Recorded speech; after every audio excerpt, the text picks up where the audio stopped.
আসসালামু আলাইকুম ফ্রেন্ডস, কেমন আছেন সবাই? আশা করি সবাই ভালোই আছেন। ফ্রেন্ডস, এই গাড়িটা হচ্ছে টয়োটা লেক্সাস কার V6 1MZ ইঞ্জিন। তো এই গাড়িতে যে প্রবলেমটা সেটা হচ্ছে গাড়ির ইঞ্জিন ওভারহিট হয়। তো এখানে এটা প্রেশার ক্যাপটা আমরা চেক করতেছি। রেডিওটার প্রেশার ক্যাপটা খারাপ থাকলে এদিক দিয়ে পানি বের হয়ে যায়। তো রেডিওটারে পানি আসলে শর্ট, এই কারণেই গাড়ির ইঞ্জিনটা হিট হচ্ছে। তো এই পাইপগুলো আমরা চেক করতেছি এবং লিকেজের জন্য ইঞ্জিন বেশিরভাগই হিট হয়। রেডিওটারটা এখানে চেঞ্জ করা হয়েছে।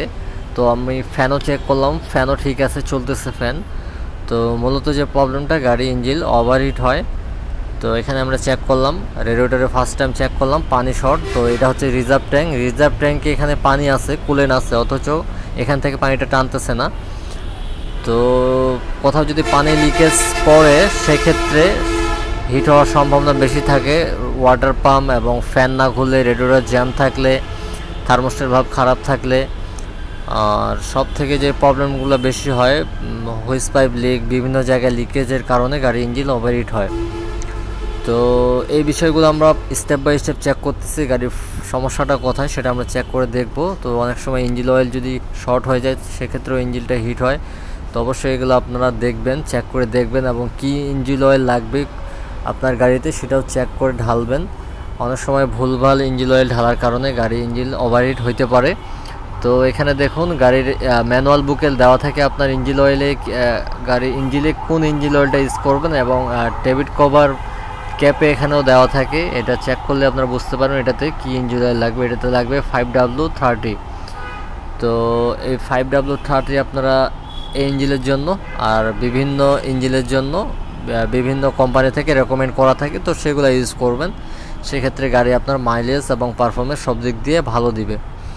তো এই বিষয়গুলো চেক করে স্টেপ বাই স্টেপ চেক করে আমরা আপনাদেরকে দেখাবো যে সমস্যাটা কোথায়। তো ফ্রেন্ডস, খোঁজাখুঁজির পর আমরা এই গাড়ির যে ইঞ্জিন ওভারহিটের যে প্রবলেমটা সেটা আমরা খুঁজে পেলাম। সেটা হচ্ছে রেডিওটার নিচ থেকে যে পাইপটা গেছে থার্মোস্টেট ভালভে, তো সেই জায়গা থেকে ওয়াটার জ্যাকেটটা হচ্ছে লিক। তো আপনাদেরকে দেখাচ্ছি আমি। তো এটা হচ্ছে থার্মোস্টেট ভালভের অবস্থা পুরাই খারাপ। এর আগে এটা খুলে ফেলে দিছিল কেউ না কেউ, শুধু এই রাবার সিলটা লাগাই রাখছিল। তো এটা আমরা নতুন চেঞ্জ করব থার্মোস্টেট ভালভটা। তো থার্মোস্টেট ভালভটা লাগা থাকে ঠিক এই জায়গার মধ্যে দেখুন। তো মূলত যে সমস্যাটা হচ্ছিল এটার ওভারহিটের জন্য যে প্রবলেমটা সেটা হচ্ছে দেখুন, এটা হচ্ছে লিকেজ। তো দেখুন এখানে এটা পুরাটাই ফুটা হয়ে গেছে এদিক দিয়ে। তো এদিক দিয়ে পানিটা ধীরে ধীরে কমতো আর ইঞ্জিনটা ওভারহিট হইতো। তো এটা হচ্ছে মূল প্রবলেম। দেখুন কীরকম জং ধরে গেছে। এটা হচ্ছে মূলত নর্মাল পানি ইউজ করছিল ফার্স্ট টাইম, তারপরে কুলেন ইউজ করছে, তারপর কিন্তু কোনো লাভ হয়নি, যা ক্ষতি হওয়ার আগে হয়ে গেছে। তো অবশ্যই ভালো কুলেন ইউজ করতে হবে, তাহলে এই ধরনের প্রবলেমগুলো আমাদের হবে না। তো দেখুন এটা হচ্ছে খুব ভিতরে অনেক চিপা জায়গায় লিকটা ছিল, যেটা সহজে ধরা পড়তো না। তো আমরা অনেকভাবে ট্রাই করে এই লিকটা ধরা পড়ছে, কারণ ইঞ্জিনটা হিট হয়ে যাওয়ার পর পানিটা নিচে পড়তো না, উপরে শুকিয়ে যেত গিয়ার বক্স দিয়ে।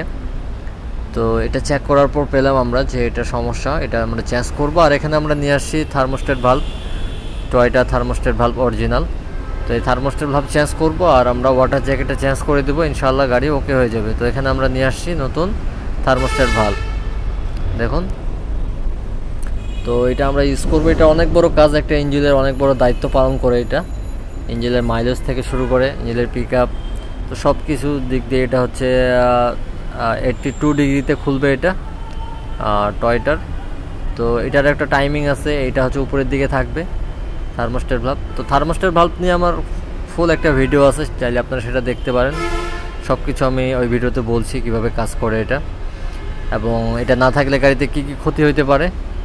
তো ওই ভিডিওটা আপনারা দেখবেন। তো এদিক দিয়ে এটা যখন টানবে পানিটা, এখান থেকে থার্মোস্টেট ভালভটা খুলবে এটা হিট হওয়ার পর।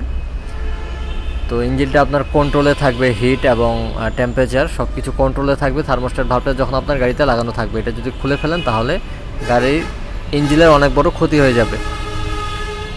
তো এটা এমনিতে আপনাদেরকে কিভাবে লাগবে সেটা একটু আপনাদেরকে দেখাচ্ছি। ফাইনালি আমরা এখন লাগাচ্ছি না, এটা পরে লাগাবো। তো দেখুন এই জায়গার মধ্যে এটা ফিটিং হবে থার্মোস্টেট ভালভটা। তো এটাই এইভাবে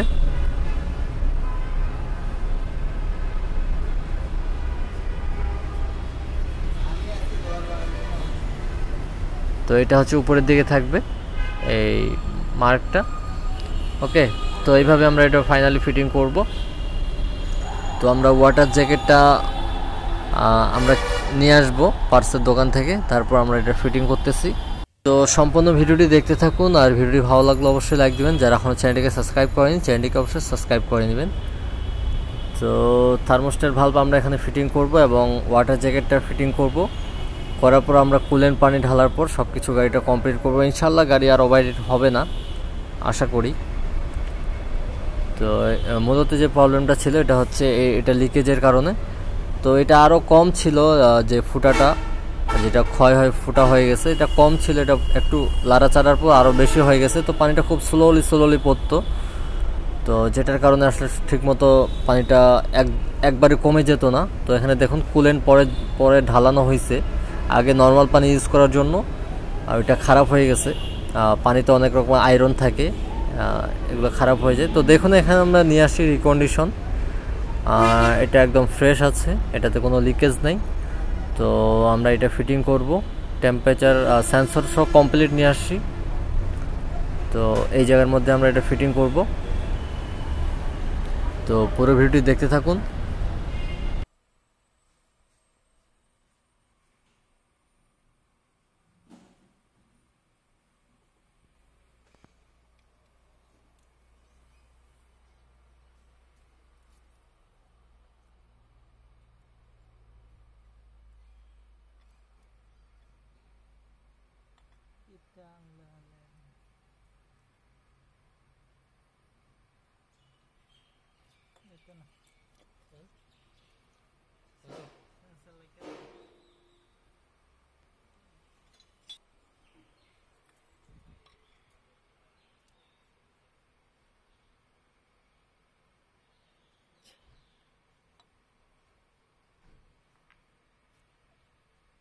তো ফ্রেন্ডস, আমরা যে ওয়াটার জ্যাকেটটা লাগানোর জন্য নিয়ে আসলাম সেটা এখানে দেখতে সেম হলেও এটা অন্য এক মডেলের, যেটা এখানে ফিটিং হচ্ছে না, সমস্যা হচ্ছে।